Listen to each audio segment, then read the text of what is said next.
दिल्लीतील काँग्रेस मुख्यालयात झालेल्या स्वातंत्र्य दिनाच्या कार्यक्रमातील एक व्हिडिओ सध्या व्हायरल झालाय। या व्हिडिओमध्ये पक्षाध्यक्ष मल्लिकार्जुन खरगे आणि सोनिया गांधी कार्यकर्त्यांना वंदे मातरम दरम्यान काही सूचना देत असल्याचं दिसतं। यावरून काँग्रेसवर सत्ताधाऱ्यांनी जोरदार टीका केली। काँग्रेसच्या कार्यक्रमात सोनिया गांधींनी वंदे मातरमला विरोध केला। हा मानसिक नक्षलवाद नाही तर काय असा सवाल मुख्यमंत्री देवेंद्र फडणवीस यांनी विचारलेला आहे। दरम्यान काँग्रेसमध्ये कित्येक वर्षापासून वंदे मातरम गायलं जात आहे। कुणीही वंदे मातरमला विरोध केलेला नाही असं काँग्रेसकडून सांगण्यात आलं। तर आपण सध्या पाहतोय की काँग्रेसनं आरोप फेटाळलेले आहेत। वंदे मातरम सुरू असताना सोनिया गांधी काहीतरी सूचना करत असल्याचं आपल्याला इथं पाहायला मिळतंय।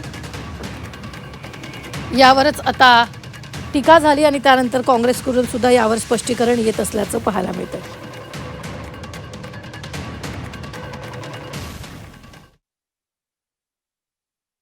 देशाच्या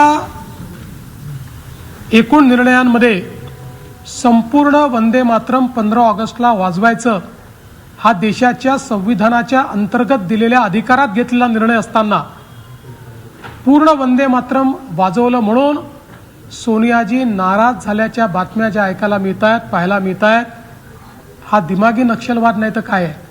हे अराजकता नाही तर काय आहे? एक प्रकारे संवैधानिक शक्तीचा हा अपमान नहीं तर काय है?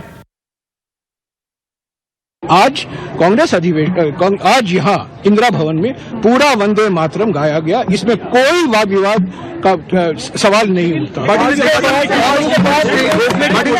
रोकने का कोई प्रयास नहीं था, कोई रोकने का प्रयास नहीं था, क्योंकि लंबे समय से कांग्रेस अध्यक्ष खड़े हुए थे। सोनिया जी कह रही थी उनके लिए कुर्सी लाके रख दो।